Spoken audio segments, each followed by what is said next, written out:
Welcome to the Provo Municipal Council meeting. It is 5:50 p.m. on Tuesday, March 1st, 2016. We're gathered in the City Center chambers at 351 West Center in Provo, Utah. This meeting is being broadcast live on YouTube, Provo Channel 17, where it will also be available for on-demand viewing. The council requests that citizens help maintain the decorum of the meeting by turning off electronic devices, being respectful to the council and others, and refraining from applauding during the proceedings of the meeting. We'll begin with a roll call. Mr. Parker? Wayne Parker. John Curtis. Gary Winterton. Dave Harding. George Stewart. Kim Santiago? Kay Van Buren. Dave Connect. Brian Jones. Matt Taylor. Thank you, and Mr. Sewell will be joining us shortly. The opening prayer will be given by Christina Barrowman.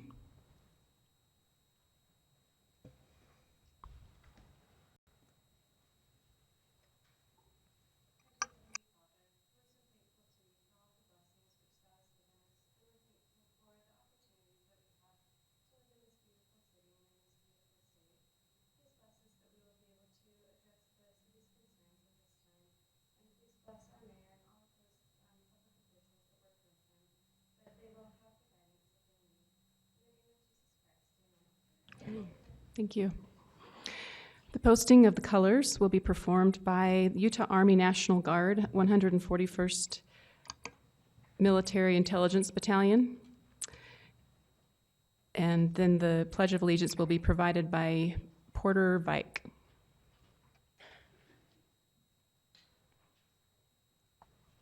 Will the audience please rise for the pledge?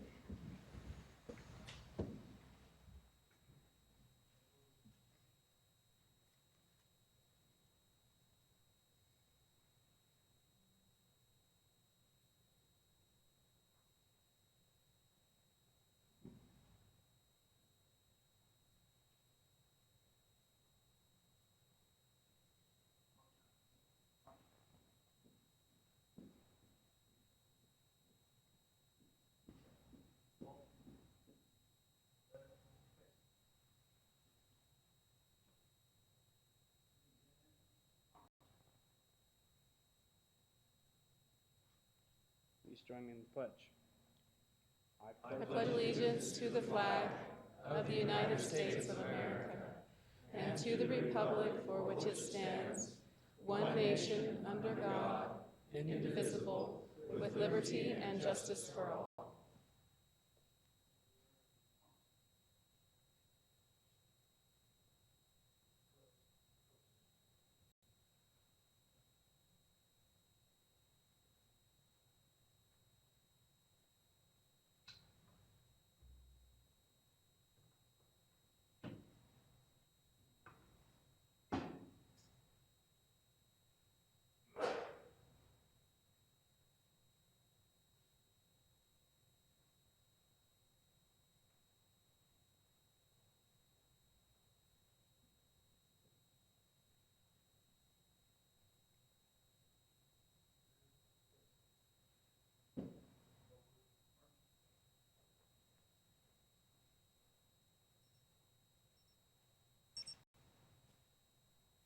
Audience may be seated.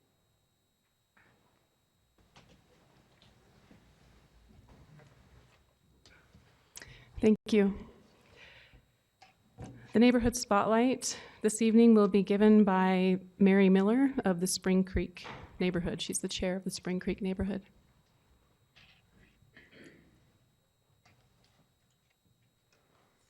Thank you.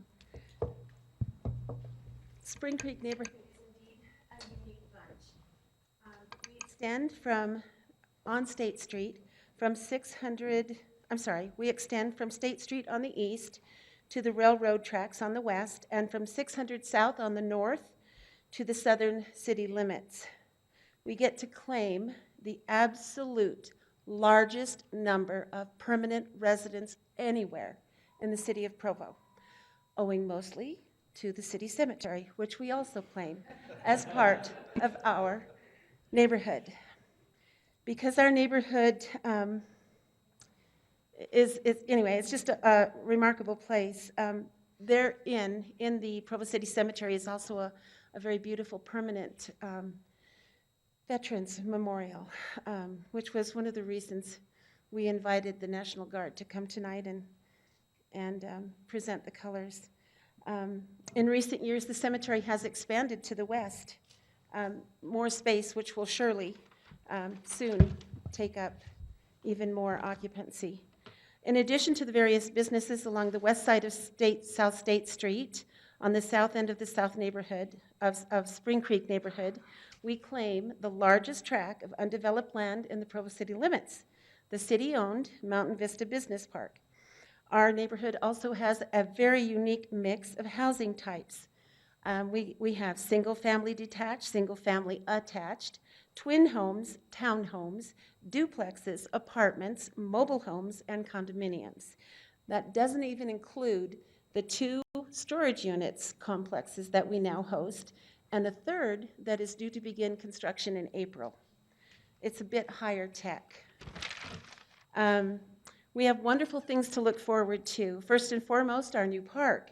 The new park is located, it borders on 1140 South and State Street, and to the west, the mobile home park. There will also be a new connector that will connect 1140 South to 1860 South. That will be 1080 East. That's another marvelous thing to look forward to.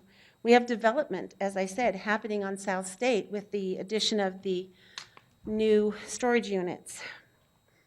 We are part of the southeast gateway to the city, and so we know great things are going to continue to happen. An interesting little side note, perhaps not relevant, but I found it interesting. Little known fact, we have in our neighborhood 2 stakes and 3 different wards. And that doesn't even address the other denominations that exist there. So we are pleased as punch to have what we have in our neighborhood and look forward to the exciting things that happen as development continues and we see the business park expand and grow and South State develop more fully, and it's just exciting. I thank you for this time. Thank you, and thank you for your service as neighborhood chair.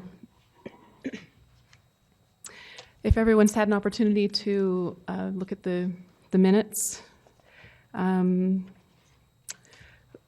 would call for a motion to approve, and I don't have it's the February 16th, 2016 council meeting minutes. Look for a motion.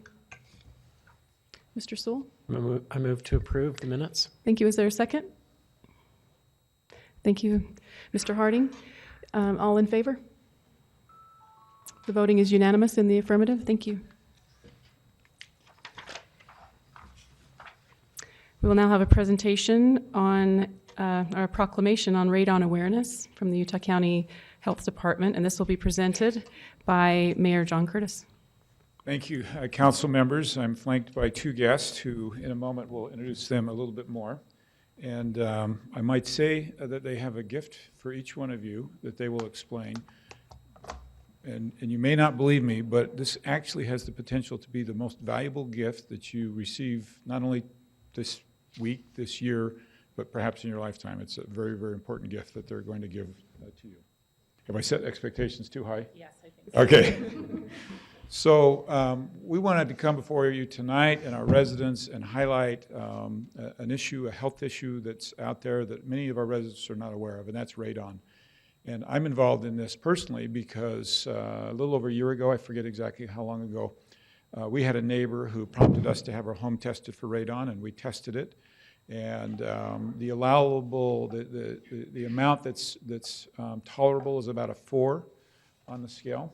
And my home was a 14, and that caused me, yes, great alarm. And it caused me mostly alarm because I'd let it go a number of years, not testing it and not knowing it was there. And if any of you have that situation or any of our residents, it's really, really important that you test it. And they could perhaps share with you more specific details, but the number of homes in Provo that are in areas, or not even, it's hard to know where the areas are, that are over the 4 is extremely high. And the odds of this are very high. And radon is the second leading cause of lung cancer next to smoking. And so this is a serious thing. So with that, I'd like to read this proclamation and then just give them a moment to share some thoughts with you. Whereas radon is radioactive, colorless, odorless, and tasteless gas that occurs naturally in the soil or groundwater as an indirect decay product of uranium, and whereas radon is a carcinogen and the second leading cause of lung cancer in the United States, with approximately 22,000 lung cancer deaths associated with it each year. And whereas radon can enter homes and buildings where people may inhale or digest it, increasing their risk for developing lung cancer in the long term. And whereas the state of Utah, led by the Utah Department of Environmental Quality, has joined the national initiative of the United States Environmental Protection Agency to educate the public about the dangers and risks of elevated indoor radon gas levels. And whereas Provo residents are encouraged to test their homes' radon levels and take appropriate corrective action when elevated levels of the gas are detected. Now therefore, I, John R. Curtis, Mayor of the City of Provo, do hereby proclaim March 2016 as Radon Action Month in Provo. And I might just say, although it's abundant in Provo and in many homes, the fix is actually rather simple. It's just that you've got to be aware that you have a problem before you can make that fix. And so if you would take just a moment. My name's Marla. I'm from the County Health Department. This is McKenna from Habitat for Humanity. We both work with radon awareness, trying to make sure everybody gets their homes tested. The gift we have from you is from Habitat. It's an actual radon testing kit for you to be able to test your home for free. Usually it costs between $6 and $10 if you want to come to the Health Department or Habitat to get it. It's a very simple test to do. It takes 3 to 7 days, and it literally can save your life, to knowing what it is and how to get it fixed. We also have information on any questions you may have with it as well. I'm Kenna Matthews. I'm the director at Habitat for Humanity, and we have been working with the Health Department for many years on radon awareness because we believe that in keeping our families safe. And so we really encourage you to test your home because it really can kill you if you have radon in your home. So be careful and test your home. Thank you. So while they're handing those out to you, let me just emphasize, these kits can be purchased either at Utah County Health Department for $10, or Kenna sells them for $6 at Habitat for Humanity. So whatever is easiest for you. And they can be purchased at Home Depot. It's a little bit more expensive down there because they charge you for the testing. You do the test and you mail it in, and then they will get you back the data shortly thereafter. And I'm so passionate about this that those of you who are looking at this saying, I have no idea how to use this in my home, I will come at your invitation and set it up in your home. It's that important. And the only commitment I ask from you is that you then become a preacher too, to get this word out that we need to have our homes tested. Yeah, thank you very much. Thank you. Mayor, before they leave, you talked about a simple, what did you have to do?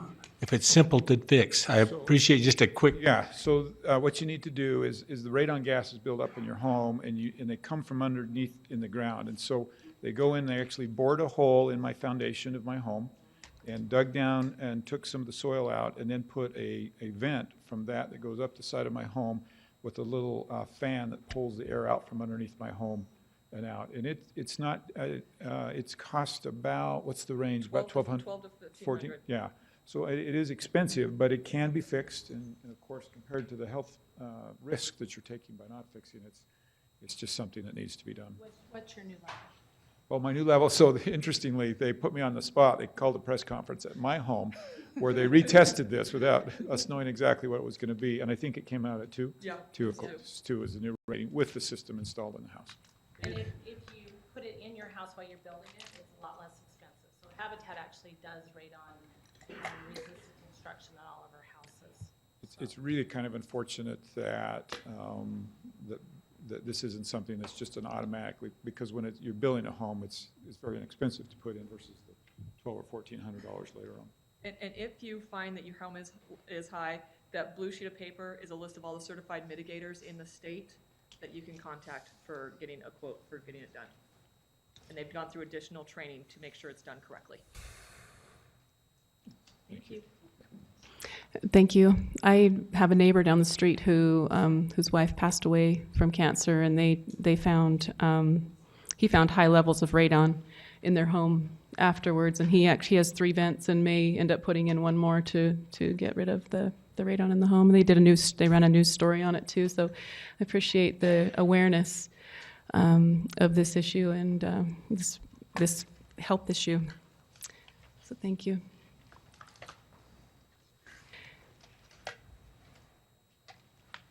The next item is a presentation on the Employee of the Month Award for the month of February 2016, Aaron Davenport from Water Reclamation, and this will be presented by Mark Ogren. Thank you. So, City Council and audience and citizens of Provo, I'm proud to present today, this evening, Aaron Davenport. I'm Mark Ogren. I'm at the Water Reclamation Plant Section Manager, and Aaron is one of our operators down at the treatment plant. Aaron's been with us for almost exactly a year. I believe he started in March of last year. Aaron brought his lovely family, Natalie and Chase and Tasia. That I do. So thank you, Aaron. Aaron comes to us. He lives in Santaquin. He grew up in Genola. So you can imagine growing up in Genola. He's a farm boy. He's got family there. He's still got a farm that he works there. He's got, I think, a hobby farm at his home. He's got some animals there. So we were fortunate enough to poach Aaron from our neighbor's FlowServe. He worked there for 3 years, and he had many talents that we thrived for. And Aaron has demonstrated his talents there at the treatment plant. Aaron has a bachelor's in business management. He's about to take next month. He'll be taking his wastewater certification exam, where he can move up the career ladder there at the treatment plant.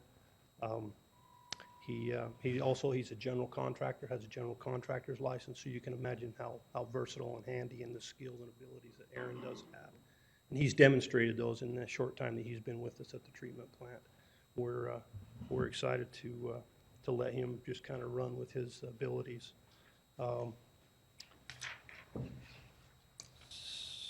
Some of Aaron, I can go on and on about his skills and abilities. Some of Aaron's hobbies and interests is he enjoys the outdoors. Of course, with his family, he spends a lot of time his ATVs, shooting guns. Understand that the kids have a horse now, so it's their responsibility. And so they enjoy horseback riding and the great outdoors.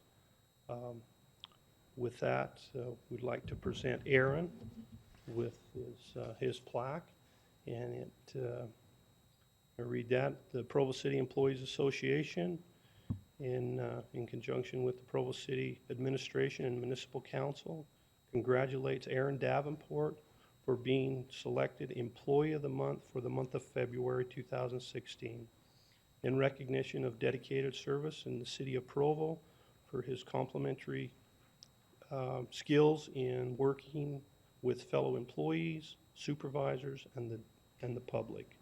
So I want to congratulate Aaron.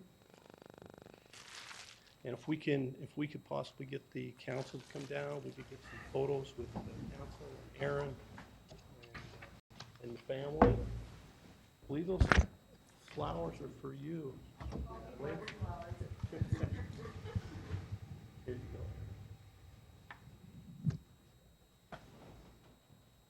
Yeah, right up there.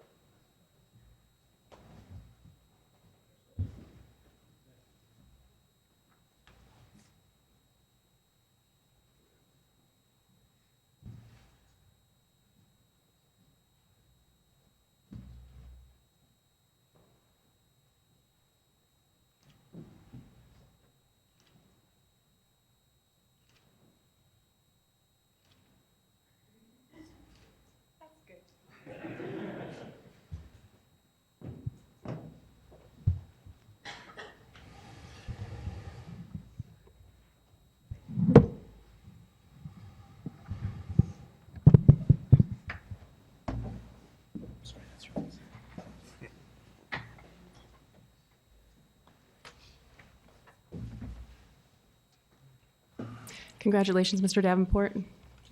Thank you.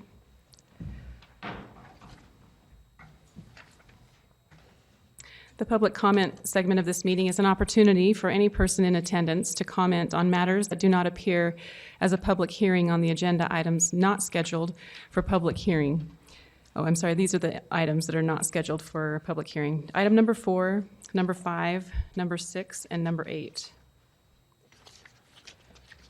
Please begin your comments by stating your name and city of residence. Should you not wish to speak, but instead to have your statement read aloud by the recorder, please provide her with a copy of that statement. The council and administration will not take any formal action on matters that arise during public comment. Those with comments are invited to approach the podium.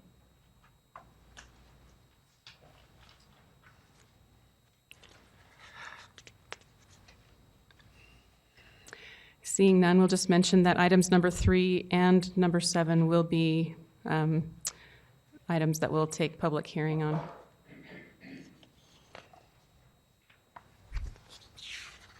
The first item of business is a public hearing on a resolution appropriating $40,000 in the Mountain Vista Fund for various expenses for the fiscal year ending June 30th, 2016. This will be presented by Dustin Graybaugh. Thank you, members of the council. The appropriation in the Mountain Vista Fund, the resolution reads, whereas the Municipal Council has received a recommendation from the mayor that $40,000 be appropriated in the Mountain Vista Fund to fund economic development initiatives, including promoting tourism and for Provo and Utah Valley. There is a minor correction that needs to be made to the resolution. It has a date of the notice rather than the date of this meeting. So the date should read March 1st instead of February 23rd. But otherwise, I'm available for any questions, as is Dixon Holmes, the Director of Economic Development, on this item. Okay, looks like the electronic copy was corrected already. So, are there any questions for Mr. Graybaugh?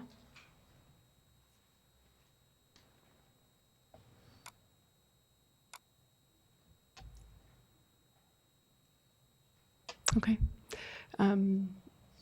So this item is scheduled for public hearing.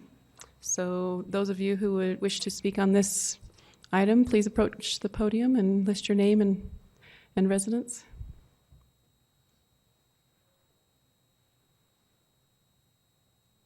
Seeing none, we'll bring it back to the council for discussion. Santiago, I just think it's important for the public to realize that a lot of this money is being spent on a 50-50 match. And so I think that it's a opportunity for us to maximize some of the funding that we're using right now. Thank you. Mr. Harding? I would like to point out that in a work meeting that we did have lots of questions for economic development, and know where the money's coming from and where it's going, and if there's any questions, we will address them. But if the public has no questions, then I don't see the need to rehash that. Okay, thank you. Mr. Sewell? Just a comment for the public that is watching and may not be familiar with this. According to our materials, the primary purpose of this request is to fund initiatives, including a partnership with Utah Valley Convention and Visitors Bureau, BYU TV, and the Utah State Office of Travel and Tourism to pursue an advertising campaign targeted to the nationwide BYU TV view audience to return and visit Provo and Utah Valley. The desired outcome is tourist spending in our area and the potential relocation for employment. Thank you.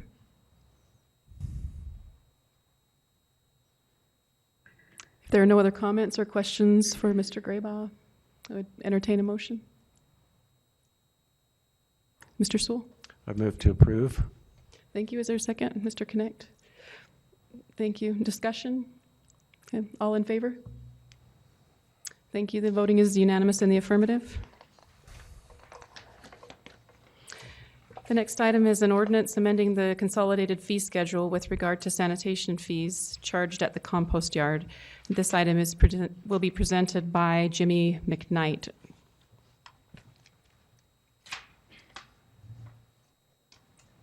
Thank you. My name is Jimmy McKnight. I'm the financial analyst for the Public Works Department.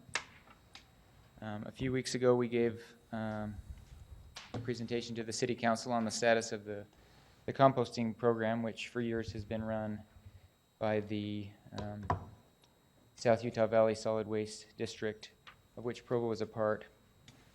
And in the fall of 2015, the district voted to discontinue the composting operations, including closing the Provo Composting Yard, which is located at 1625 South Industrial Parkway.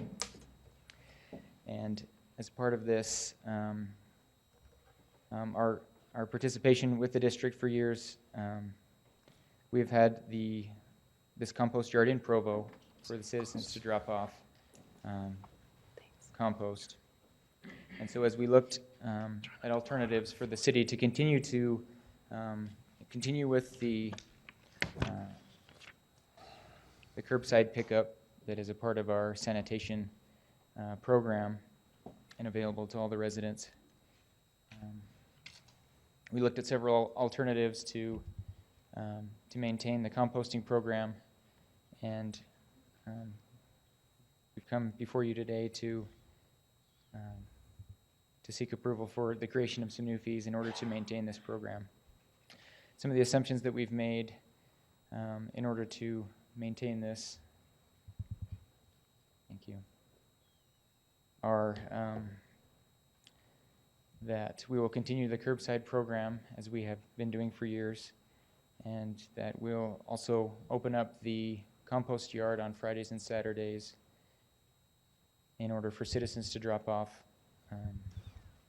their green waste. And as part of this, we're recommending the institution of a $5 per load fee for residents only. And as part of this program, we will we'll have the yard open during the spring and fall cleanups, which occur for 6 weeks in the spring and fall, and that we will make available compost once it's ground, which will be able to sell to the public. Residents will be able to purchase that compost for $2 a yard, and commercial haulers or others, people from other cities can purchase that for $5 per yard. And we have this set up so that the citizens can go and have this charge just be applied to their utility bill when they get their next bill. Some of the details on what it will take. One of the difficult parts of this, taking over this program, is we don't know the supply and demand that we'll see from the new compost program. We won't be selling the same type of material that the district used to sell. That was one of the reasons that the district was unable to continue, is they were taking the compost from the yard in Provo, taking it out to the landfill area where it was being ground and combined with biosolids, and then brought back to the compost yard to be sold. And as part of our proposal, we won't be continuing with that based on the fact that it was too costly for the district to do so. But we want to be able to continue to provide composting, a place for residents to drop off their material, a place for it to be picked up as well. And so in order to do that, we're establishing these fees to drop off and pick up, and then our plan is to revisit, continue to monitor the progress of the program, to see if these fees need to be altered, to see if we need to make any changes. As we're starting this month, we'll be adding a part-time employee to staff the yard on Fridays and Saturdays. We're also having to pay an increased tipping fee, because now we're having to pay for any unsold compost to be transported out to the landfill. We also are now having to use our own vehicles or contract for that work to be done. And we're estimating that in a full year's time, that will costs about $250,000. And so with what's left in this current fiscal year, we're anticipating that we can cover those costs for the next few months. And then as part of the upcoming budget, we'll be proposing some of those changes to the operating budget in the sanitation department in order to fund this for an entire year. And then, like I said, our goal is to gain experience with this program, find out what kind of material we're getting, what kind of supply and demand we have for the compost, and then revisit the fees and the program as a whole and see if we want to continue with buying our own equipment or anything like that. And so, just one last slide on, I guess this is just an overview of the program going forward. We plan to have the compost yard open Fridays and Saturdays starting this week, March 4th to December 3rd, and that'll be open 7 to 5. And then, like I mentioned, additionally, it'll be open during the spring and fall cleanup Monday through Thursday from March 28th through May 7th and September 26th through November 5th. And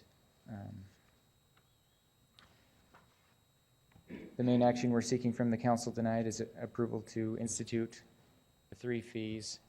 It was brought to our attention that, as currently shown in the ordinance before you, it lists the compost purchase fees as per load, and we're recommending that be altered to say per yard, which was our original intention, and this would be to correct that error. But so the action we're seeking is a institution of a drop-off fee, $5 per load, which would be a drop-off option for residents only, and then a discounted $2 per yard compost fee for residents and $5 for non-residents. So that's an overview of the program and the fees we're seeking to have instituted, and I'll take any questions at this time from the council. Mr. Winterton? I know during the spring and fall cleanups, we put dumpsters around the city also, and we can just throw things in them without charge. Yes. But here, the charge will still apply during the spring and fall cleanup, is that right? Sorry, I didn't make that clear. It will not be a charge during the spring and fall cleanup. So there's no charge during the spring and fall cleanup to dump Correct. the compost? Good. I should have clarified that. Thank you.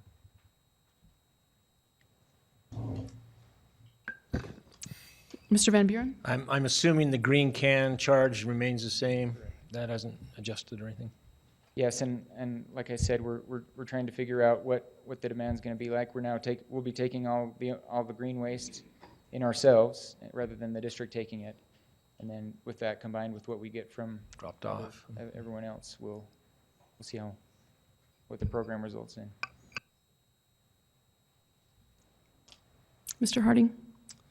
Mr. McKnight, thank you for a very good presentation. Appreciate that. I also would like to thank your department for looking for ways to continue the composting and the green waste drop-off service for our residents. I know there are many that were very happy to hear that it was not going away permanently. I appreciate the thought that's gone into it about not knowing what the demand is going to be, both to drop off as well as to buy. And I look forward to seeing what the new, what changes you might make to the cost structure. It's just interesting to think about that we're charging $2 and $5 for people to pick it up, which reduces the demand. But then we're paying to dispose of any extra material as well, and it'd be nice if there was a way to balance that a little bit more, so we don't have to pay tipping fees, or we reduce the amount that we have to pay for tipping fees, even if that means we also reduce the amount of but I'm sure you guys understand that dynamic, so I'm curious to see what you'll come back with later. Thank you. Mr. Question. So right now you're selling both types, or used to be, the compost and then the stuff that was mixed. The South Utah Valley Solid Waste District was selling the material.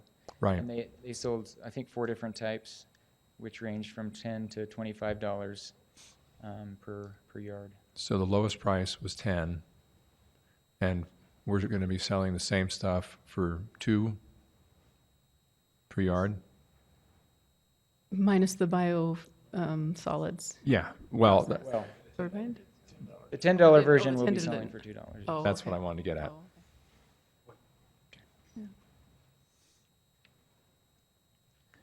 Taking into account that dynamic that Councilman Harding was mentioning, that, you know, if we sold it for 10, that's probably more we would have to take and pay for to dump at the landfill, so.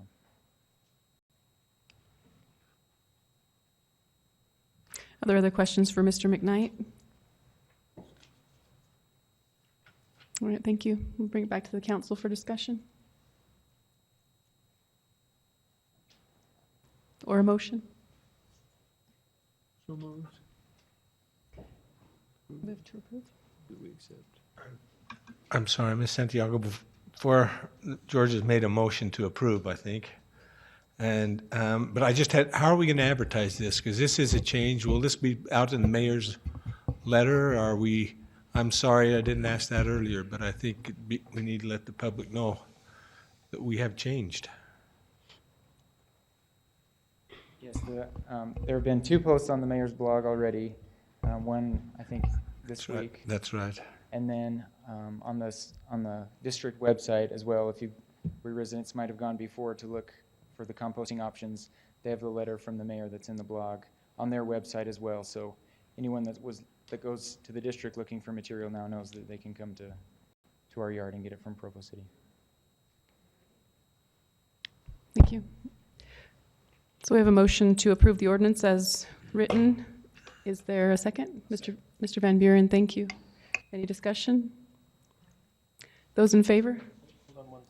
Oh. Oh, so the amended. I don't think so. No, the written version says per load, so it needs to be. Correct. Right? No, per yard. It's currently written as per load, and we are recommending that it be changed to per yard. Okay. That's for the purchase. Right.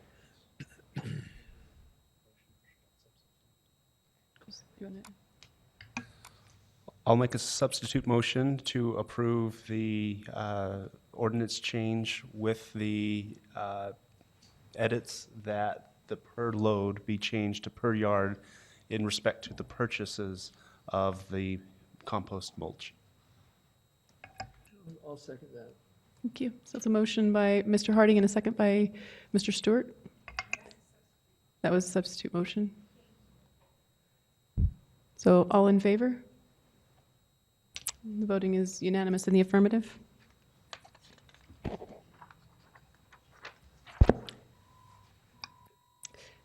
The next item is a resolution approving a power plant property lease agreement between Provo City and Utah Municipal Power Agency, and I believe this needs a little more time. Mr. Jones, is that? Yes, we just got the appraisal back yesterday, so there still needs to be some discussion about the actual price point, and apparently there's still some ongoing discussions about the exact legal description of the property where the plant will be. So we've talked to UMPA, and we're looking to have this ready for the 15th. Okay. So is there a motion to continue this to the 15th? So moved. Thank you, Mr. Connect. Is there a second? Thank you, Mr. Winterton. All in favor? It's unanimous in the affirmative. Thank you.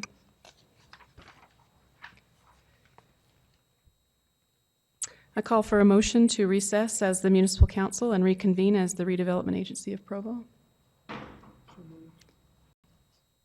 So, thank you, Mr.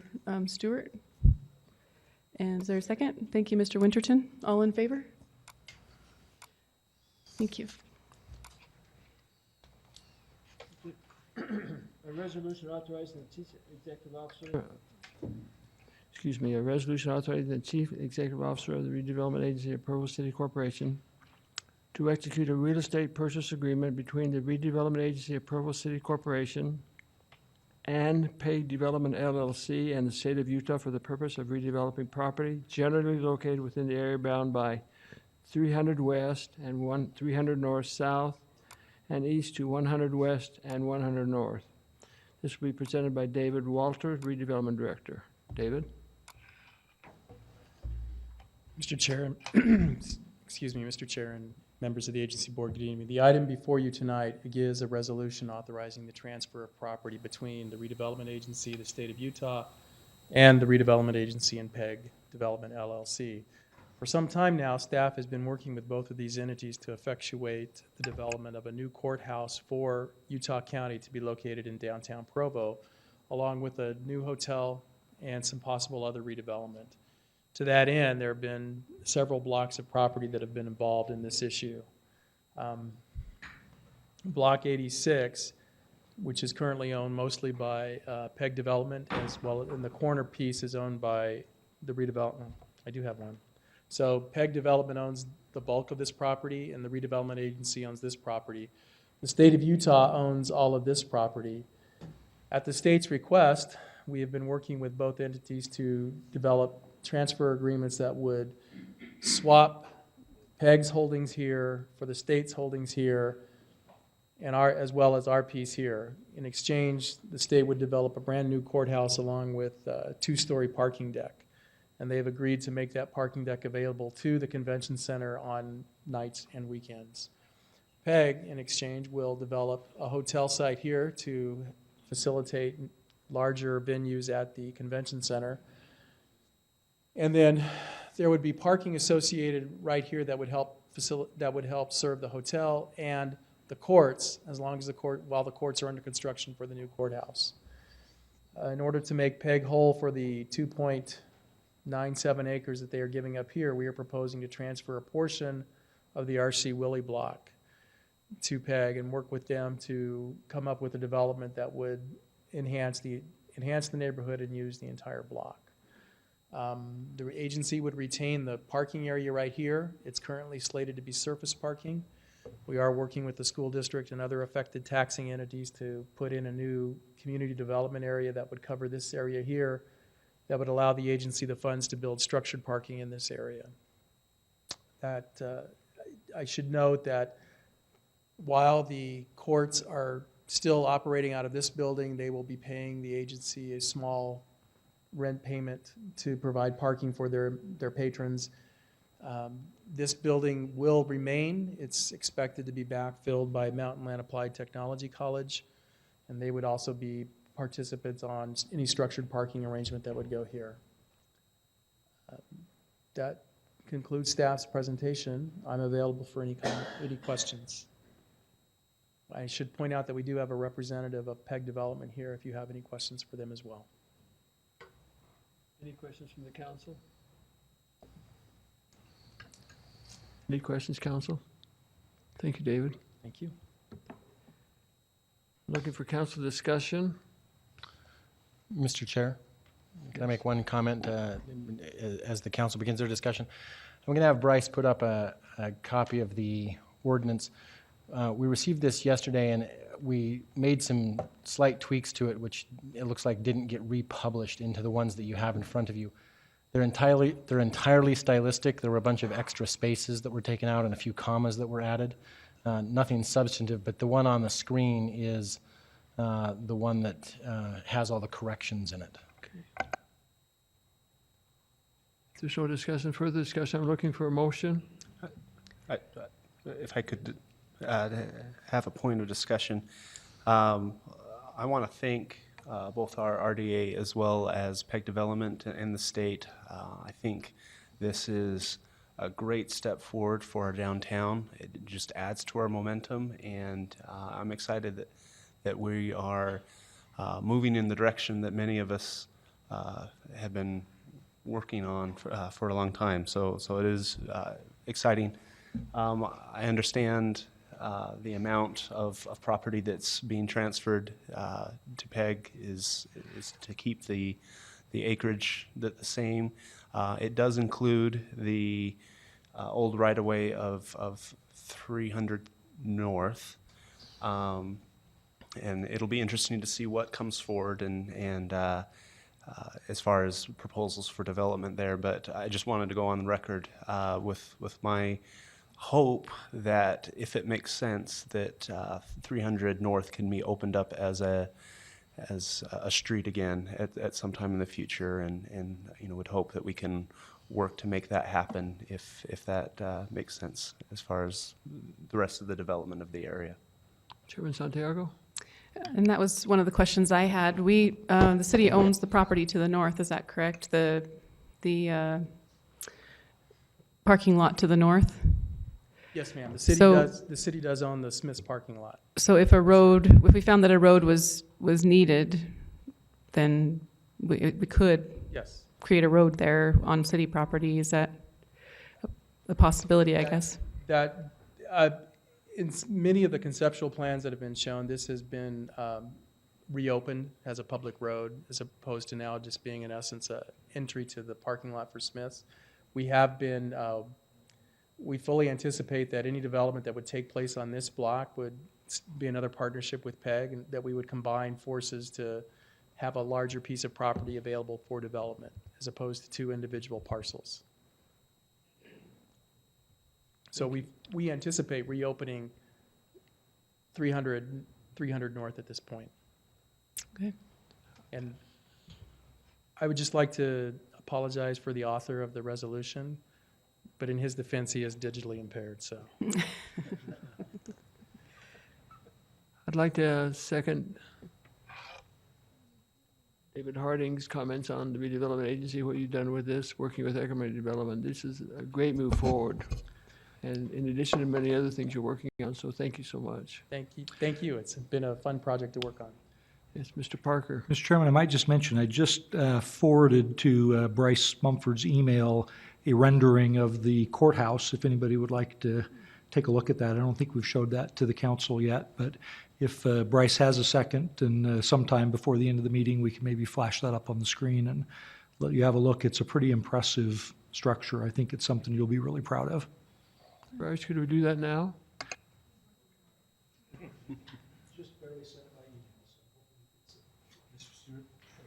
Mr. Winterton. So now that we've given this, if we work out the agreement, we give this to PEG Development, will that road be closed until a project is done, or will it stay open in the interim until we have a project, the 300 North? 300 North, at this point, I'm pretty certain that 300 North is going to remain as is, because if on the off chance that PEG were development, we'd have to provide some sort of alternative access for Smiths for the clientele currently to get in and out.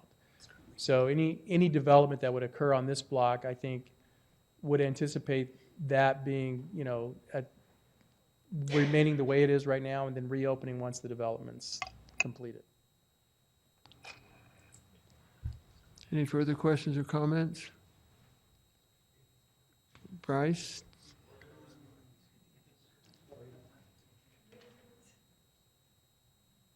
We'll move on.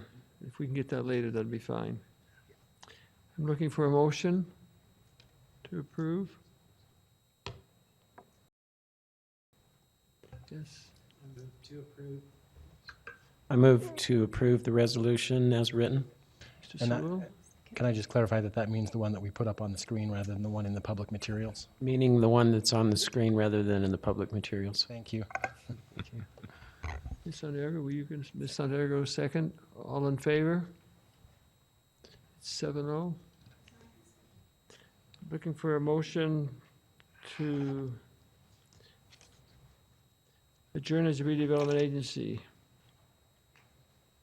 So moved. So, Mr. Connect, is there a second? Second by Kay Van Buren. All in favor? Is that to adjourn and reconvene? Do we need to reconvene as the municipal council? Or is that a given? I think the previous motion was just to recess, so you can just call the council back to order now that the Okay. RDA is convened, as Should we vote? adjourned. Do you get to call it back to order? We'll call the meeting back to order as the Municipal Council of Provo. and go to our next item, which is a public hearing on a resolution to adopt the Franklin Neighborhood Plan as a component of the Provo City General Plan. And this will be presented by Aaron Ardmore. Thank you, Aaron. Thank you, Council. I'd like to update you from where we left it last time, but first give a quick overview again of the process that we've gone through for this plan. So we started this in May of 2014. We introduced this idea to the neighborhood, and after that point, we set up with an advisory committee to start working on the actual plan. During that time, we had several meetings, and staff received a lot of good, positive feedback from the neighborhood on what the issues are currently and what the vision should be for the future.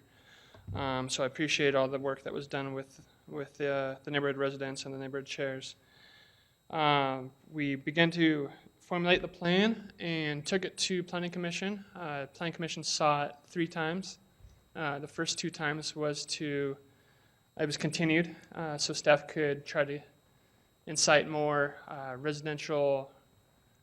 residents' feedback on the plan, get more notice, and get more people involved and aware of the plan. The 3rd time we went to Planning Commission, they recommended approval with the amendment. On page 15 of the plan, there's a future land use plan, figure 3.3. Their amendment to the recommendation of approval was to remove the low-density residential off 100 South. If we could pull that up, just that page 15. That's really been the focus in these public meetings.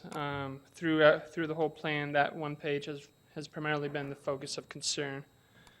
So when we brought it from the council, staff was directed to meet with those neighbors that were here about a month ago to try to address their concerns and see what kind of resolution we could have there. I appreciate the people that came out. A few weeks back, we had a meeting at our office, and a couple, Ms. Santiago and Mr. Connect, were able to attend that. I appreciate that. Those 10 residents that came, we went through the reasons why staff felt this was the best idea, why staff was promoting this through several public meetings, and we felt confident in our recommendations, and we still do. The resolution from that meeting was to follow the recommendation of the Planning Commission and the residents and the tenants and remove the low-density residential future land use on 100 South from 1000 West to 600 West, and then again on the south side between 500 West and 400 West. So we've done that. We've made that amendment to the plan. We're bringing it back to you with a recommendation of approval. The plan hits on future land use, but also hits on the physical environment, streets, sidewalks, things of that nature, and historic preservation. Staff feels that this is a great plan moving forward to update the general plan to show a vision for that area of the city that would not only help the Franklin neighborhood, but also be the best benefit to the city overall. So if you have any questions, I'll take them at this time. Mr. Connect? Yeah, so you probably already used a pointer to show the areas that were removed from LDR. Here, along First South, from 600 West, like I said, to 1000 West, and then again from 500 West to 400 West on the south side. So those were removed from being LDR. Do you want to show the other that was added that was inadvertently left out? Yes, it was noticed during that meeting that staff had overlooked. One of the goals of this neighborhood plan for the future land use was to get rid of the residential conservation, everything you see up here in blue. That was kind of a holding zone in 2003 until this city and council and staff could figure out what the best land uses for those areas would be. This corner right here was left grayed out on this map, meaning no change. Obviously, we'd want to get rid of that residential conservation zoning in the future, so we proposed having that low-density residential. A lot of that property already is meeting with that zone, so we figured that would be the best vision moving forward for that area. Thank you.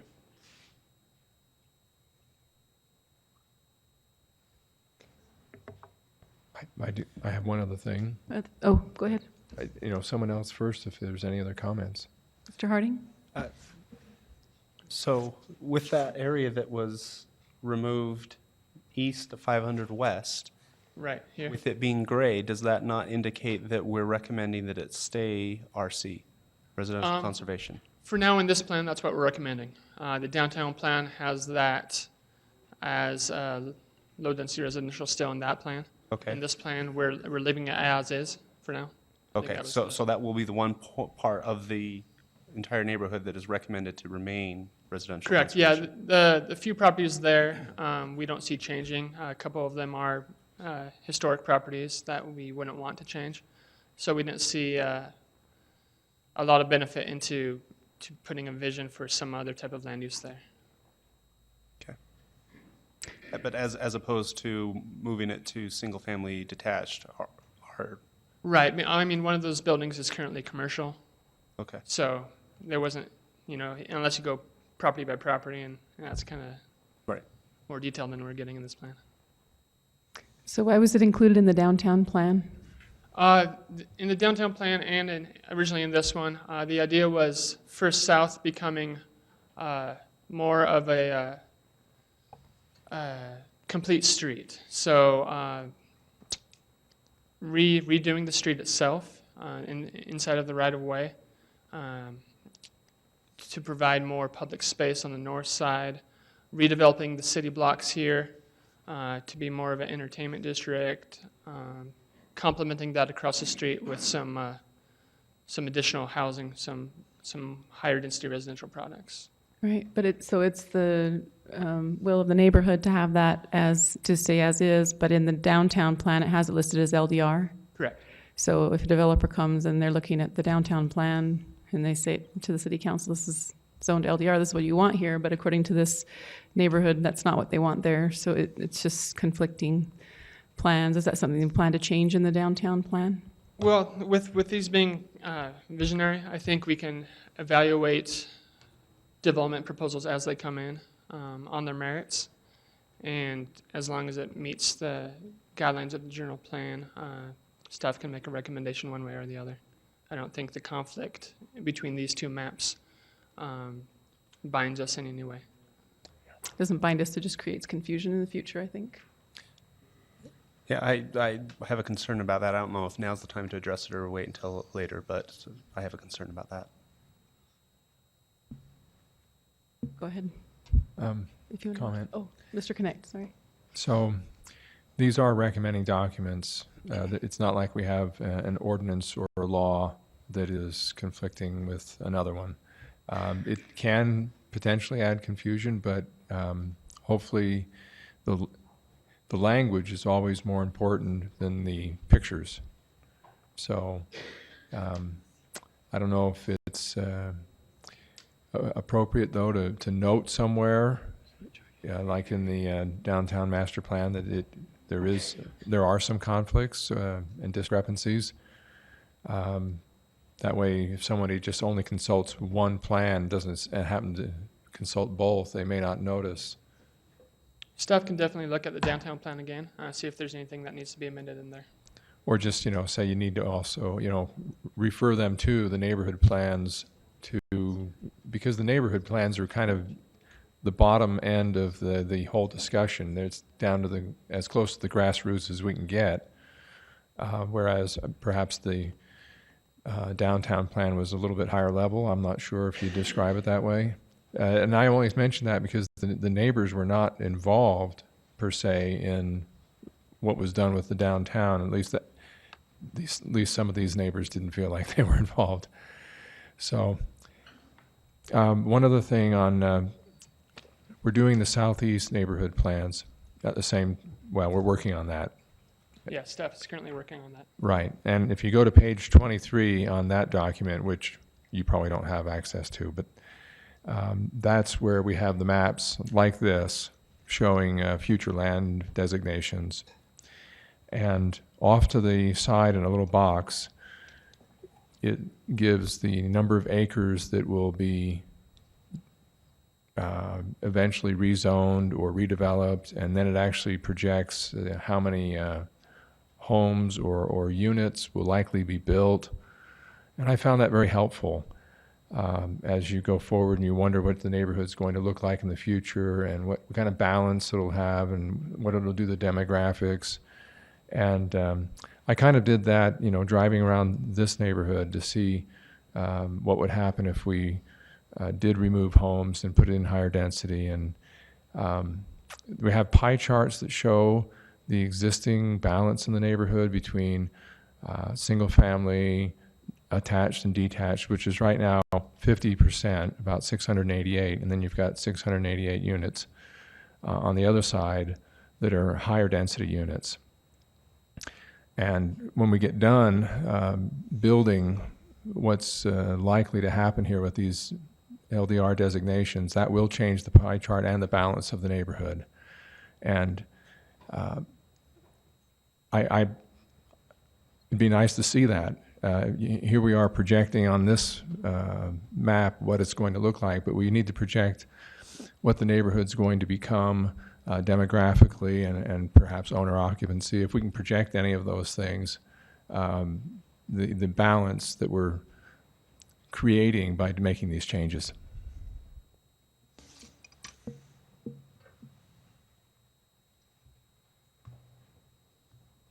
Are there other questions for Mr. Ardmore?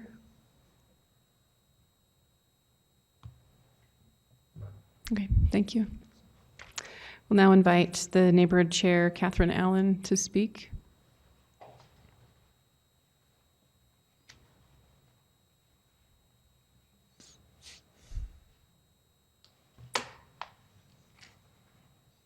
If I may, could I have the neighbors speak before me? Would that be okay? They're here to voice their opinions, and I don't wish to have them think that I've said it all. Sure. Thank you. So then we will open public comment, and if you wish to speak, first of all, let's put a timer up, a 2-minute timer up if we can, Bryce. And if you'd wish to speak, then please come to the podium, state your name and your residence, and please keep your comments brief. We do have a timer of 2 minutes, and we'll start that when you begin speaking.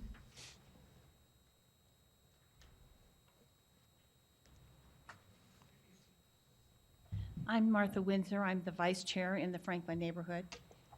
We appreciate the city working with the neighbors to remove this LDR zoning from the north side of 100 South and also from the south side between 500 West and 400 West. There's one additional concern. If you go to page 7, can we look at page 7?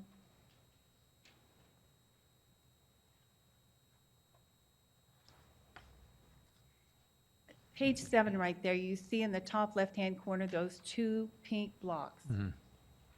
Right now, the Franklin neighborhood current land use for those 2 blocks is mixed use.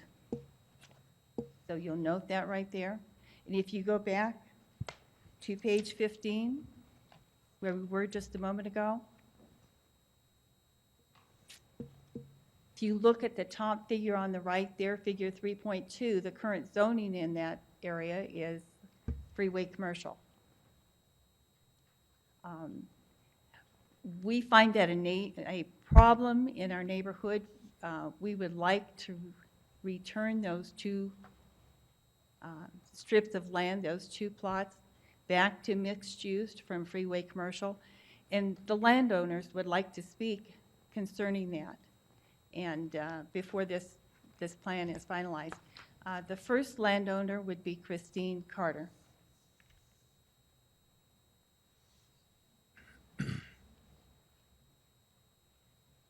Yes, I first just want to say that I've, since the last meeting, I've been able to talk to some people, and on my property, which is the one that has my home in the front, and then we have a 4-bay shop in the back. They've been able to say that we can do a conditional use, which is a tremendous relief to me. It makes me feel like I have a future where I can stay in my own home and survive there. But the fact that it's being changed to the freeway commercial is still a concern, because if I ever sell the property, I think that could have a great effect, because they would either have to immediately have it changed, or else they would have to, and you know, I have people that are interested in my property to rent it, that have even said they would love to buy it someday and continue to have their small business, but they wouldn't be able to do that, from what I understand, and so it could be a problem. And so, you know, the thing is just to request that be continued to be for the mixed use is what we'd like to see at this time, so that, I mean, the way that it's built with these shops that are particularly made for small businesses, the only way that somebody could use this for the freeway commercial is to come in and do a huge development there, but my property is very narrow, and I don't even see that. So they'd have to do it, you know, maybe with other properties too, in order to even do anything that's on that list for the freeway commercial. That list is just too confining as to things that property is built for. So that's what I wanted to recommend, is that we keep it at mixed use. Thank you.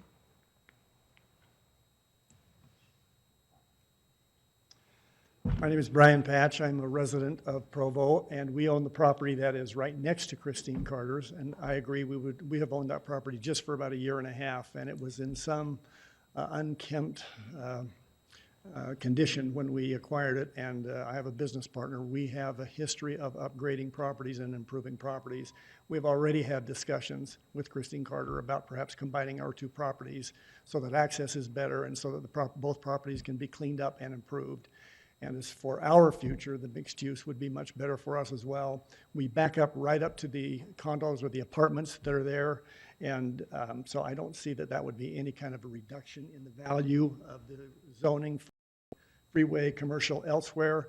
I don't think there's any gain for the city in having our properties changed from, kept as this freeway commercial, and instead have it remain the mixed use, which it was. So just a clarification, Mr. Nash, what is it? I'm sorry? Patch. Patch, okay, thanks. So yours was one of the pink Correct. parcels? One of the two. One of the two, okay, thank you.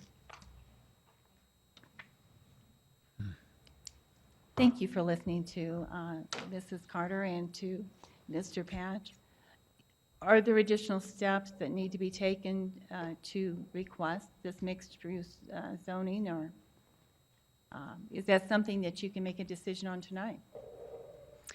Yep, we can make recommendations. Okay, thank you. For, that would be, you know, we'll listen to the comment, and as a council, we can discuss that, and we can make recommendations to planning. Are there other comments?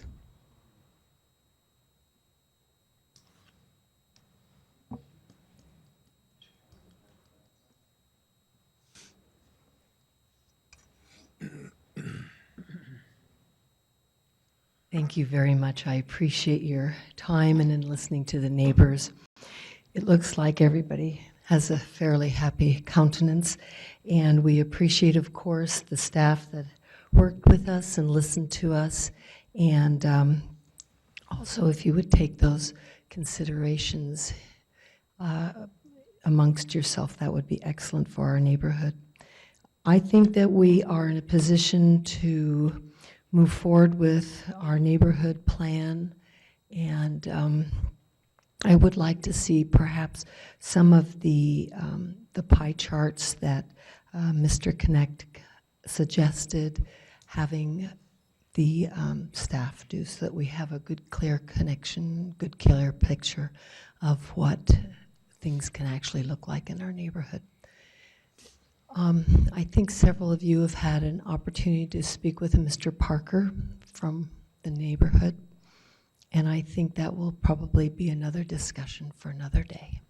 Thank you very much. Yes, yes. Mr. Connect. Mr. Connect? At the meeting we attended with the neighbors that lived on First South, Yes. some of them requested that the city ordinances be changed to make it easier for older homes and older neighborhoods on small lots that maybe the home's 5 feet away from the property line and they want to just continue their house and expand on that property or Right. on that line, and our current zone or ordinances would not allow that. And yet staff is aware and mentioned that we could do something like Salt Lake has. We can change our ordinance to make it more friendly, make it easier for you to upgrade, improve, and invest in your properties. And that was the desire of those people that live there, to be able to improve their properties. Yes, there are neighbors who wish to remain in their homes, but due to family size need to expand and to grow their home along with their family. Yes, those are some of the ideas that have come up, and I know that, well, that thought just left, sorry. I think the neighborhood plan looks presentable at this time. I'm concerned perhaps with the discussions that were going on perhaps 6 months ago in regards to moving 4 neighborhoods into the center of town and putting the downtown business as an overlay. Does anyone know where that is? That discussion? That was kind of a great idea, to bring the neighborhoods right into the intersection. And so then they would just have these squares rather than these funny jogs, and then the downtown CBD, Central Business District, would become an overlay over that. David? Mr. Sewell? Mr. Sewell? That item was on our list of things to discuss for the Neighborhood Program Review Committee last year, and we just ran out of time to bring that up last year, so I believe it's still on the table for the committee to talk about this year. So there's an upcoming meeting of the area reps that has been called, and they have some items on their agenda. You might want to get hold of Mike Rowan or your area rep. Actually, I think it's me. no, it used to be. Oh. You weren't there. They elected someone else. Could not make it. That's all right. But yeah, see about getting that discussed by the area reps who are taking things from the neighborhood, and yeah, I'll be there because I'm over that. That's my assignment. Date? I'm I not can sure call of the Mike. date. I'm not sure when the date is. You could either ask Louise. Okay. But I agree that was a good idea. At least I thought it was a good idea. And so feel free to pursue that. All right, that would be great. Okay, are there any questions for me? Thank you Catherine. very much. Yes. So what is your position on this? Should we pass it or not? Oh, I think we should pass it. I think we should pass it. You know, sometimes I'm sure that in a couple of years there will be items that will come again before us that we would like to look at more closely, that perhaps would help our neighborhood remain within a historic type of neighborhood so that we can remain strong in our single-family homes rather than becoming more of an LDR where we have a greater amount of people in a smaller amount of space. So the changes that have been made are enough to pass it? I Your believe so. estimation. I believe so. Did you have any recommendation as a neighborhood chair as far as the 2 multi-use properties? Yes, I would recommend that we go back to the multi-use on those, very much so.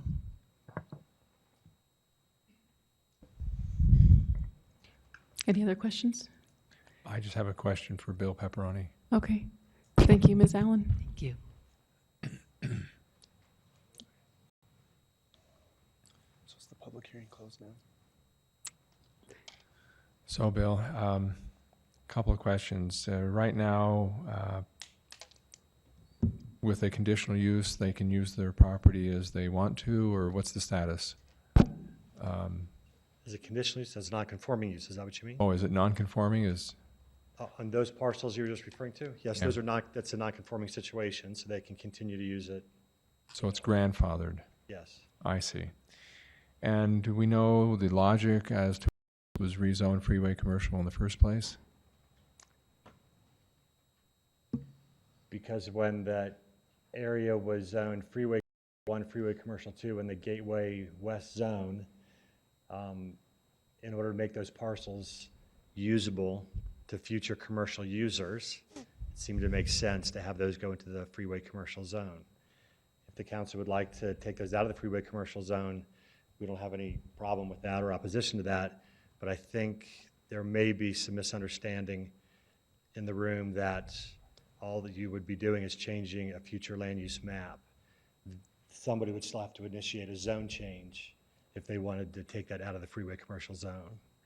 It sounded to me like people may think that the action tonight might rezone their property. And I just want to make sure people understand that that's not the case, because this hasn't been advertised for a zone change. It hasn't been noticed for that. It couldn't be done. I just wanted to point that out. Thank you. Other questions for Mr. Pepperoni?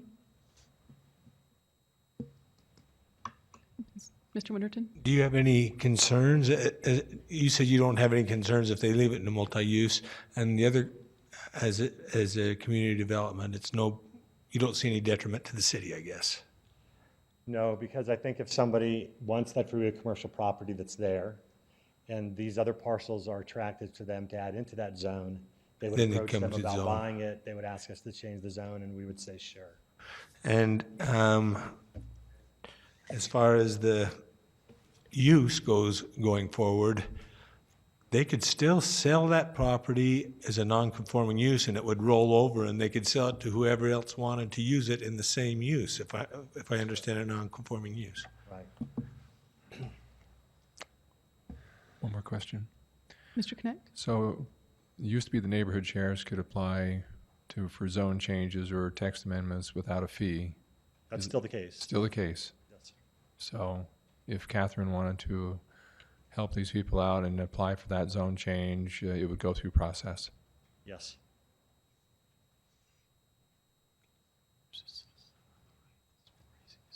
Okay. So, thank you. Thank you. And would you please come to the podium? Yeah, we're still, public comment is still open, so just give your name and your residence. My name is Brent Tanner. I live in Lehigh, Utah. I'm the developer of the beautiful nursery, which everybody loves on 400 South. I'm a little bit concerned that if the area plan is approved, that it will be locked into place what it currently is, and we're currently negotiating, trying to change the zoning. And so my concern on the area plan is that it would be locked into a specific ordinance or a specific area change, which would then again force us to attempt to either change that or leave it vacant the way it is. So, what parcel are you speaking of, or do you not want to say? Oh, no, I can tell you, it's the horrendous nursery, which is down off of 400 South. What's the other address? Mr. Pepperoni, do you know which one I'm discussing? Maybe one that's State Street? Yes. That's in another neighborhood plan that's being discussed, but not discussed tonight. Oh, I apologize. I received a call 4 minutes before the meeting and was told that the meeting was tonight, and so I rushed down here, and I feel like an idiot. Okay, So no, don't feel that way. You guys Thank you for coming. I appreciate your concerns, and I appreciate you coming Please down. have a great night, and I'll be quiet. And just so you know that this plan, it doesn't change the zone. It gives some direction for future use. where a developer could come and say, oh, this on your plan says that you would like to have this here. It kind of gives them some direction, but doesn't actually change the zone. But, yeah, anyway, just wanted to clarify that part. We just have some concern that we can't control it the way it sits right now. And so we have a lot of drug users and people using it in the evenings, and there's really no way to keep 2 acres locked up outside of dogs, which are not the answer. And so, anyway, I apologize again for being here on the wrong night in That's the okay. wrong meeting. That's okay. Thank you. I apologize. Thank you. No problem. Other comments from the public? Seeing none, we'll close the public comment portion of the meeting and bring it back to the council for discussion. Mr. Harding? I've got a lot of thoughts on this. First, I just wanted to, I've forgotten your name already, but Mr. Patch. and next to you, your neighbor, Christine Carter? Christine, Mrs. Carter. Grateful that it sounds like you got your issues addressed. I'm grateful for that. Well, I guess that's not okay. So the heart of the matter on this, and it sounds like this is not something that Mr. Pepperoni, really wants, a point that he really wants to push, because he doesn't think it's a big detriment, but we don't necessarily have a mixed-use zone at this time.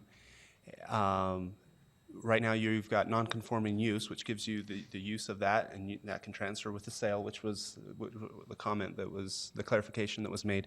By being in that freeway commercial zone, your property value is probably higher, and if you do sell to someone, you can probably command a greater price for that.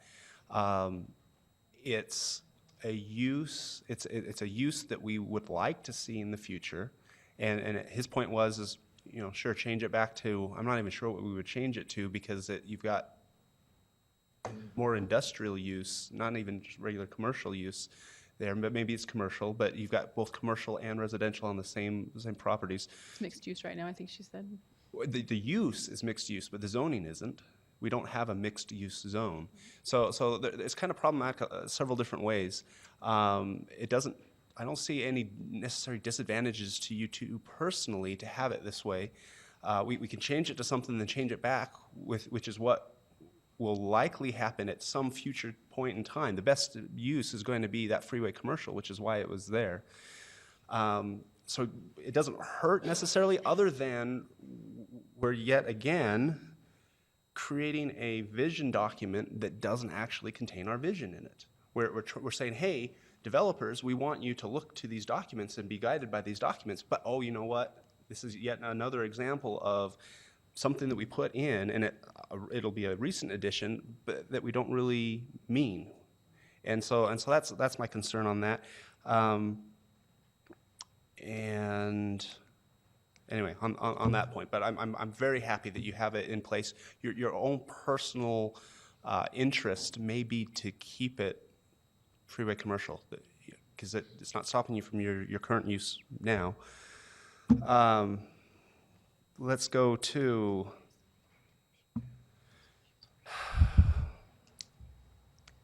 okay, so LDR on 100 South.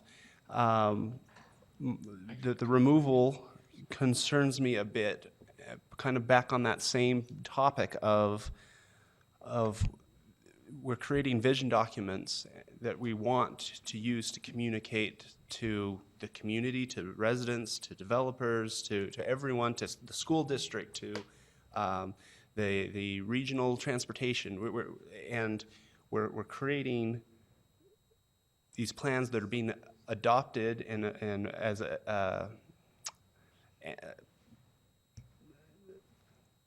we put on the end of the master plan or the general plan as appendices of the general plan.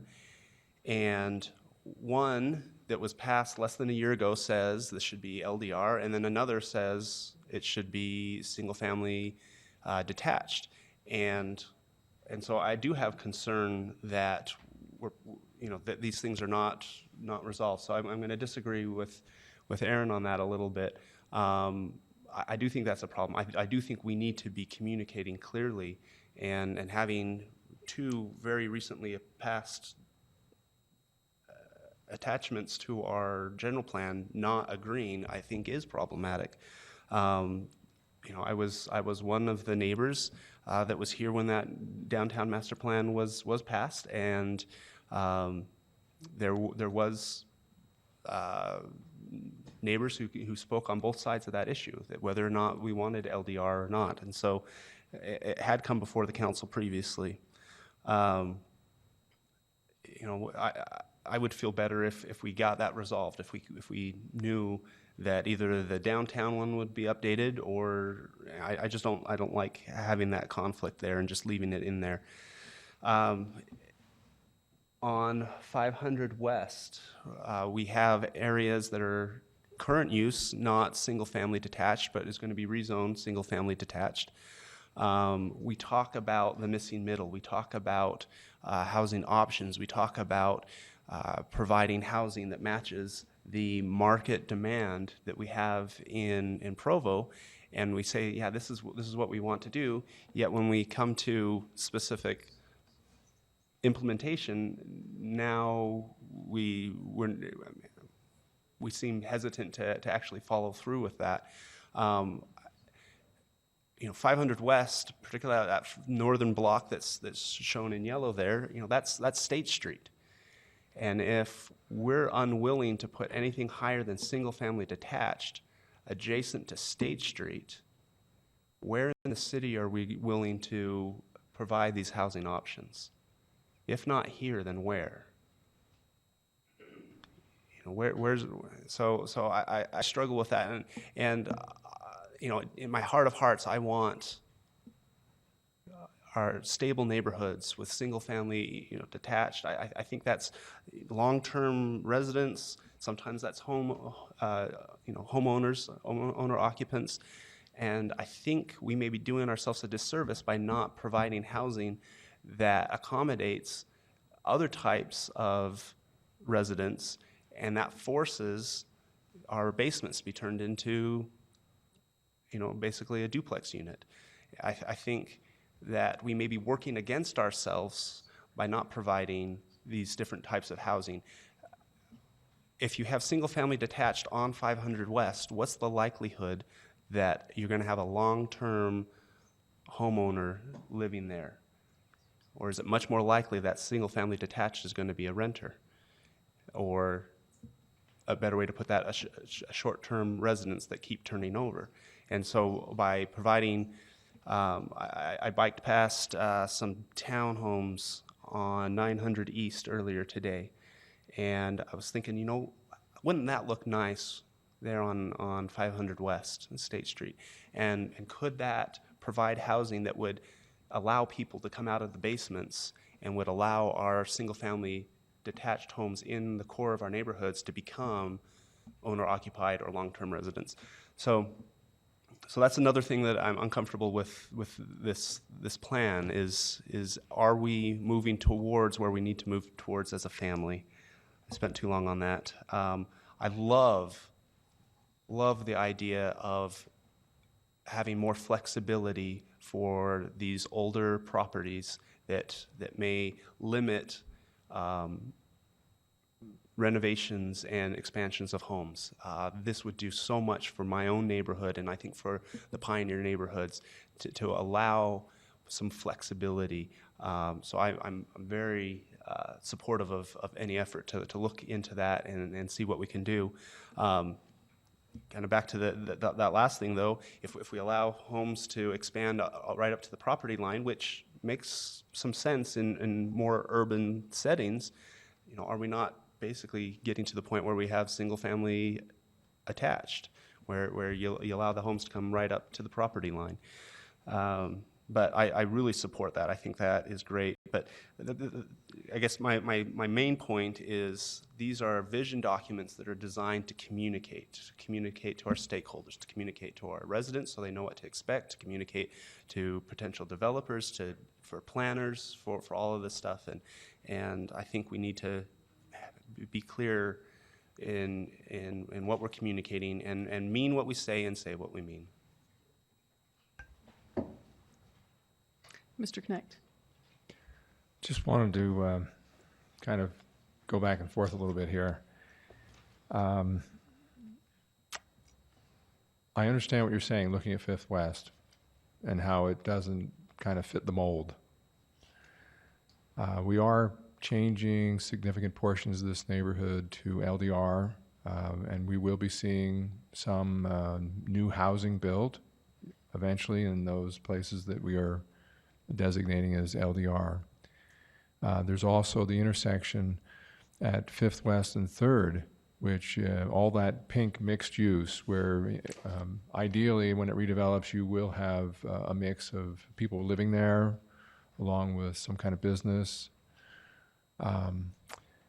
Neighborhoods transition slowly and kind of in fits and starts, and sometimes things don't go perhaps logically. And when it comes to 5th West, there's something going on there that kind of almost defies logic, and that is there's going to be some new single-family homes built on the corner of 5th West and 5th South. And those are scheduled by Habitat to go along with the ones that were built recently by Provo Housing. You know the spot? Mm-hmm. Yeah. And so we know when you're commenting about 5th West and what's the future of it, surprisingly, some single-family homes are planned to be built there. As far as helping people, certainly we want housing options, and we need to evaluate that carefully. Getting people out of basements, I think it's a matter of money sometimes. When I lived in Mazer, we rented our basement to some students from BYU. That was their cheapest option.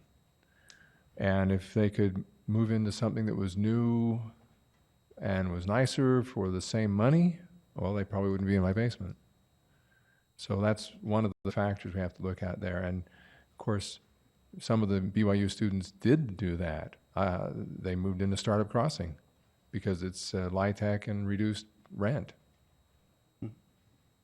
Yep.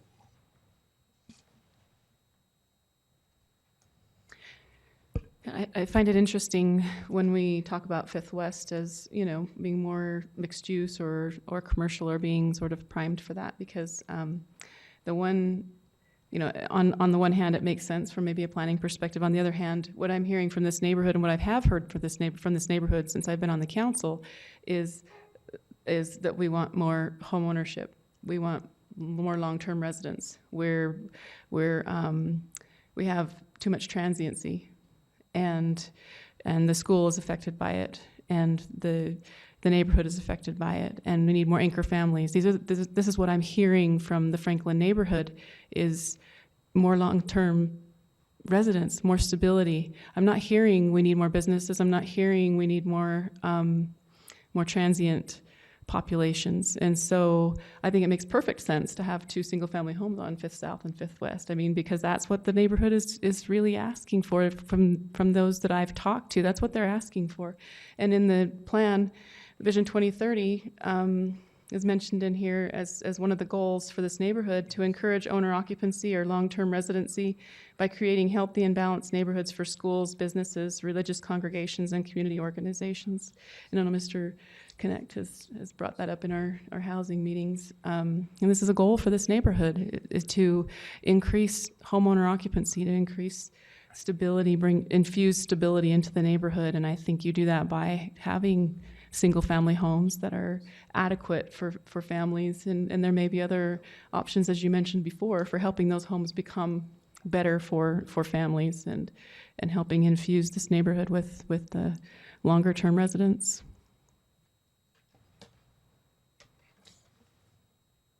Mr. Harding? And I agree with that goal. And I guess My concern is that to increase the number of anchor families and to increase long-term home occupiers, which is something that my neighborhood battles with constantly as well. I wonder if designating everything as single-family detached, or as, what this part here is actually working against that. That's my fear, and I wonder if, or I believe that providing some of those different housing options would actually achieve those goals better.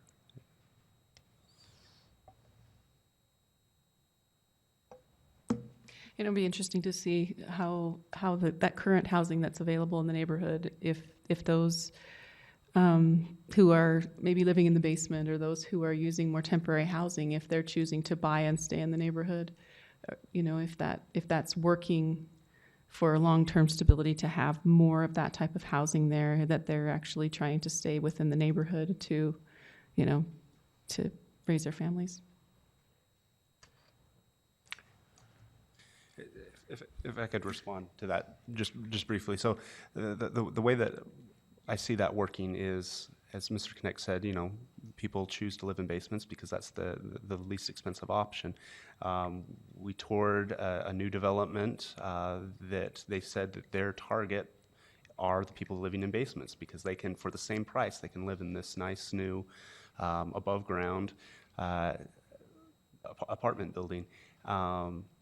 And so the idea is by allowing people that are looking for that kind of housing, that's their price range. If we give them options that get them out of the basement, then that home that is being used as a duplex with one family upstairs and one family downstairs, all of a sudden it no longer makes sense to rent out the basement separately. And so that duplex, that functional duplex, reverts back to a single family detached that's now big enough to hold a family that has 4 kids. And so now instead of, I imagine if Franklin's anything like my neighborhood, we have a lot of older homes that have been split up, and very few people stay there long term. And I think if we could return those back as functioning single-family homes in the core of the neighborhood, that would go farther to achieve those goals of long-term owner occupancy and long-term residence by providing housing options for the type of people that are in the basements now. That's the logic behind what I'm arguing here.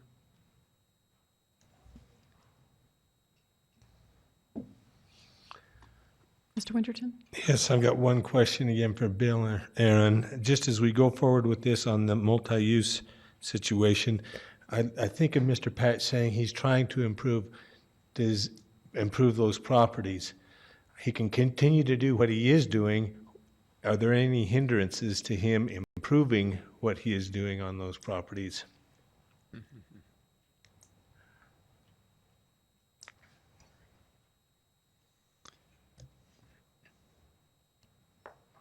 So with nonconformities, to expand the nonconforming use or the nonconformity of the property, there are certain rules and limitations to that in the code. There is some leeway there, depending on what he wants to do. I haven't spoken with him. I don't know what his plans are, but there is some leeway there in the nonconforming chapter. Because I appreciate the upgrades. And so I hate to, if we're, I don't want to tie him down until we get a developer for that freeway use and say you can't fix that up. No, he's free to fix it up as much as he wants. He can redo the whole home and whatever sheds they have back there. He can update as much as he wants. Okay, that was a concern. If the council wanted to change the future zoning map, and basically signal that we would like to see these 2 properties rezoned, would you have a recommendation of what would best meet the current use, the current use of the properties? I don't. And if I could piggyback on that. So M1, M1? Okay, and then, though there's residences on it? Okay. and then would they have to apply for nonconformity again, or would they already be, It'd still be, would be the same? it'd still have I the same mean, status. but they would still, they wouldn't lose their status and have to, That's,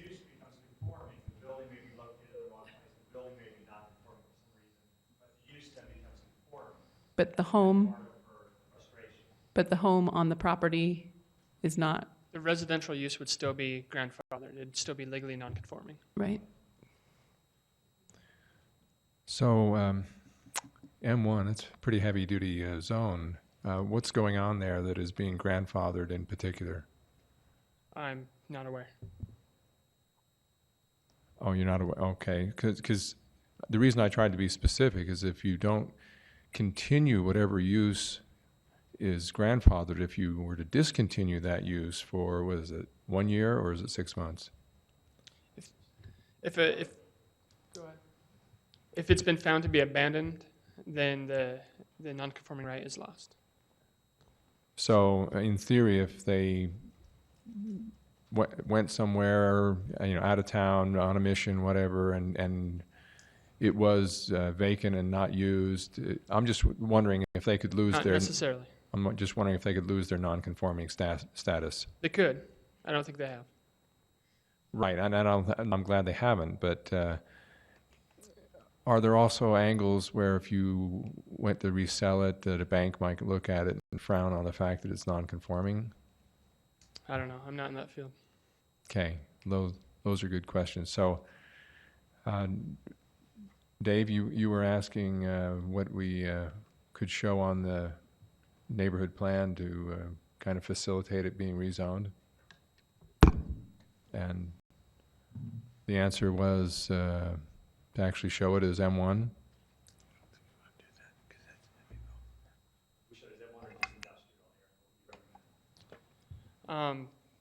Honestly, I don't know what they'd rezone it to.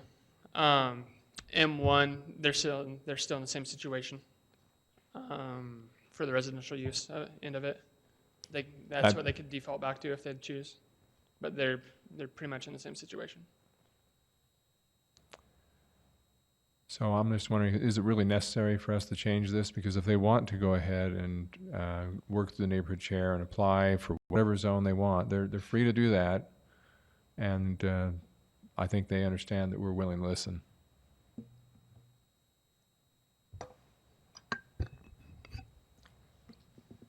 Madam Chair. Mr. Hardy?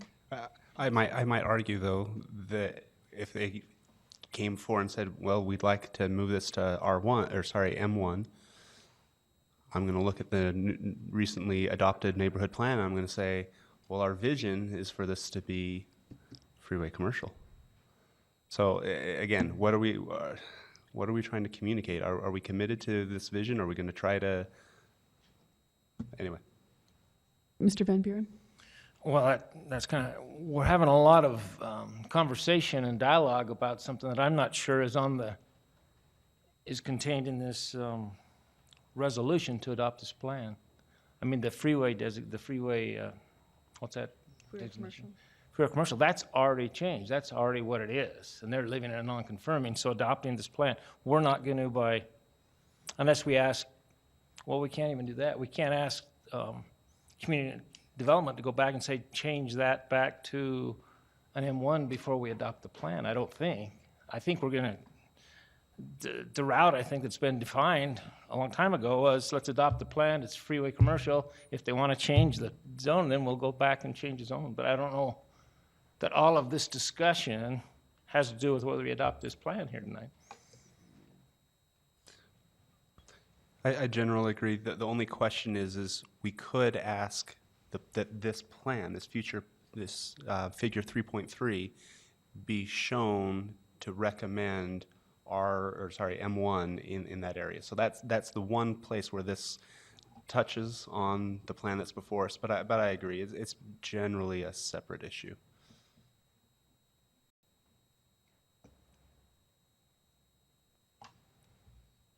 Mr. Winterton? And in reality, do we really want M1 there? Well, that's why we moved it in the first place. And so I think what we've got, again, I agree with Mr. Van Buren that we're done there on that part. They can still do what they want to do, what they're doing right now, and actually improve the property. I don't see that we're hurting anything by approving this plan. Mr. Stewart, I move we adopt the motion, adopt the Plan? plan, plan. the motion for the plan. So the resolution to adopt. And I do have one area that well, I guess we can see if there's a second. Is there a second for that motion, Mr. Van Buren? And then for discussion purposes, I'd like to just point out that the resolution talks about, let me see if I can pull it up, sorry, or if we can pull it up on that main screen.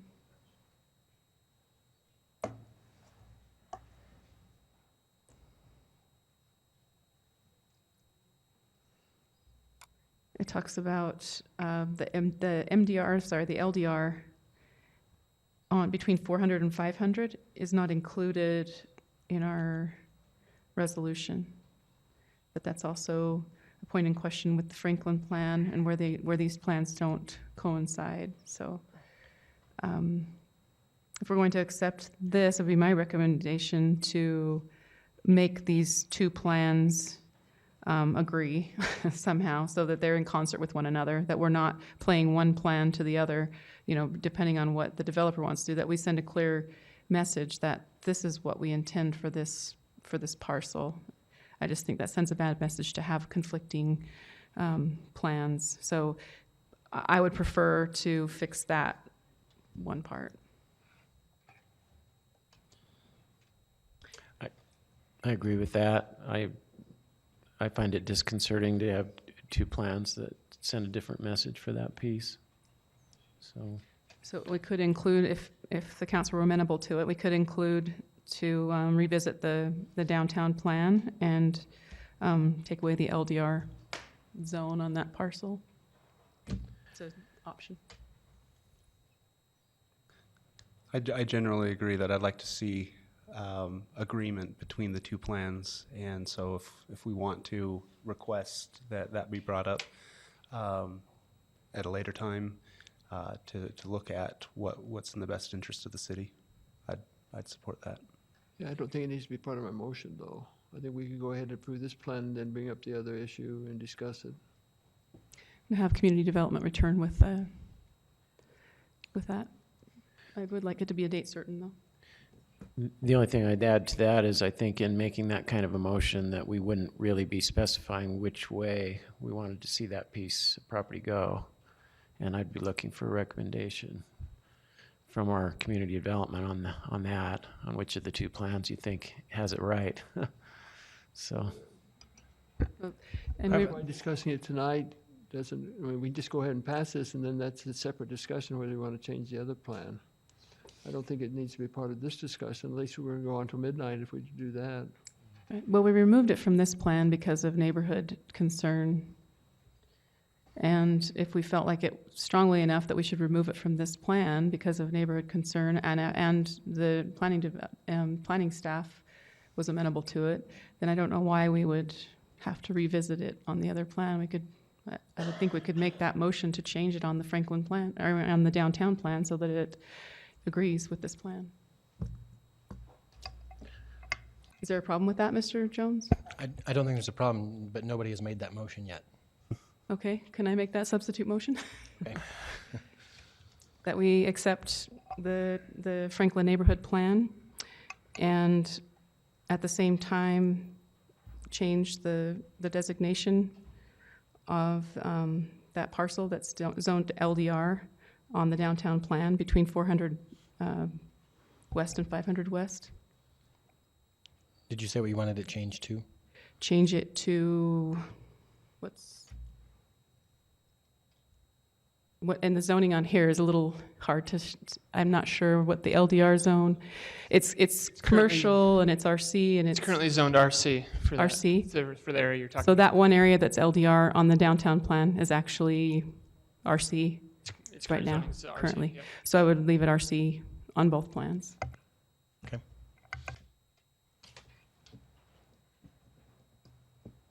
I would support the substitute motion. Thank you. So that was a motion by myself and a second by Mr. Stewart. Is there discussion on the motion? Mr. Sewell? Just a quick question. How does community development feel about that approach? Making them conform to?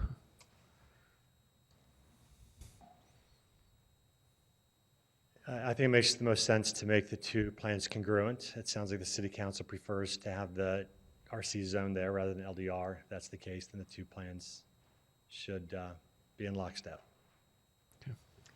Mr. Connect? So if we're trying to bring the two plans into conformity, what about the 4 half blocks along First South that are going, staying with, I guess, R1, 6, rather than LDR? That's, LDR in the downtown master plan. I thought we were talking about those as well. I didn't realize we were only talking about the one. I thought we were talking about both changes. I would include that in my motion as well, those properties as well. I agree to the change. Is everybody clear on which of the two plans control for the what you just added? This Franklin plan, the zoning in the Franklin plan should control. The downtown plan should be congruent with this plan. Both areas, okay. In both areas, along 100 South. In all areas along 100 South. Okay. Is that clear enough? Okay. Is there more discussion on that? All right, all in favor? And those opposed? Okay, so that's in favor, Mr. Connect, Mr. Sewell, Ms. Santiago, and Mr. Stewart, and those opposed, Mr. Winterton, Mr. Harding, and Mr. Van Buren. So the motion carries. Can I make a quick comment? Sure. I want to express appreciation to community development, all of the Franklin neighborhood neighbors. I hope you feel like your input has been heard and that you've been able to be a part of this process. I think there's a lot of wonderful things with this neighborhood plan. Thank you. So the final item is an ordinance amending section 1.01.010 and section 1.01, let's see, the title effect on prior legislation, and section 1.01.020, citation of the Provo City Code, and revising, codifying, and compiling the general ordinances of Provo City. This will be presented by our council attorney, Brian Jones. Thank you, Madam Chair. This is a fairly simple ordinance, and it's one that we do at the beginning of every year, and the bulk of it is simply a repetition cleanup issue where every year we just codify a new version of the printed code book, and that's really what this is doing. I will note one kind of change from normal practices in Part 3, where it recently came to our attention that back when the budget was passed in June of last year, that although changes to the pay table were inserted in the budget and approved in the budget, that the actual table wasn't updated in the code. So Part 3 approves, in addition to codifying the entire rest of the code book, it puts that new pay table into the code and ratifies that it was actually the right pay table as of the beginning of the fiscal year. Thank you. Are there questions for Mr. Jones?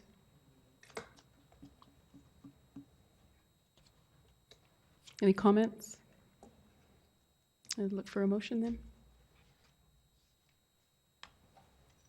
Mr. Harding? I will move to approve the ordinance amendment. Thank you. Is there a second? Second.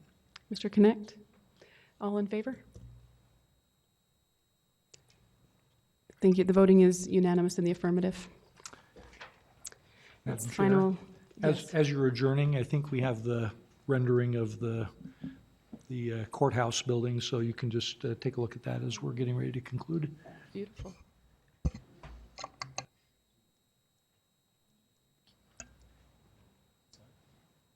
That's beautiful. Thank you for sharing.